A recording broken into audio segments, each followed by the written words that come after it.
नमस्कार, स्वागत है आपका वी टाइम न्यूज पर और आपके साथ मैं हूं पहली चौहान। बढ़ते हैं खबरों की ओर।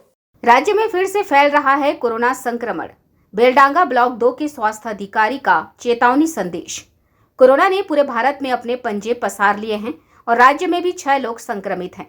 शुक्रवार को बेलडांगा ब्लॉक 2 के स्वास्थ्य अधिकारी BMOH तरुण बरोई ने लोगों को कोरोना के बारे में जागरूकता संदेश दिया और कोरोना के नए लक्षणों या संकेतों पर प्रकाश डाला। साथ ही डेंगू के बारे में भी जागरूकता संदेश दिया। আপনারা জানেন যে কোভিড একটা ভাইরাস ঘটিত রোগ। এটা যত দিন যাবে নতুন নতুন ভ্যারিয়েন্ট গুলো আসবে। আগে যে ভ্যারিয়েন্ট দিয়ে কোভিড রোগটা হয়েছিল সেই ভ্যারিয়েন্ট না, এটা একটা নতুন টাইপের ভ্যারিয়েন্ট আবার নতুন করে আক্রমণ করেছে। এতে অত ভয়ের কিছু নেই। আমাদের দেশব্যাপীও কোভিডের সংখ্যা বেড়েছে, কিন্তু অত ভয়ের কিছু নেই।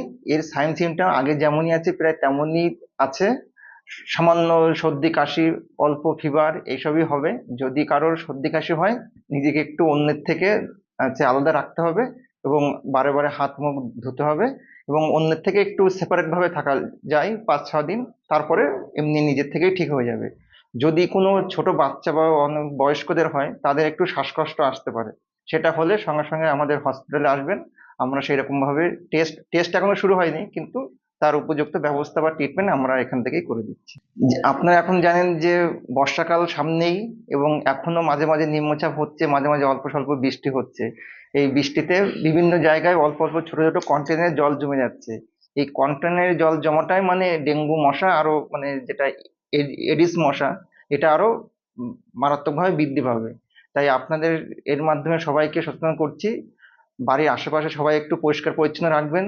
কোনো ছোট কন্টেইনারে পরিষ্কার জল যাতে না জমে সেদিকে লক্ষ্য রাখবেন এবং নিজেকে মশার কামড় থেকে বিরত রাখবেন।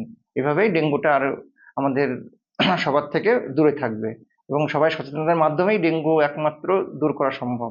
वी टाइम न्यूज के लिए रेजी नगर से सोमनाथ हल्दर की रिपोर्ट।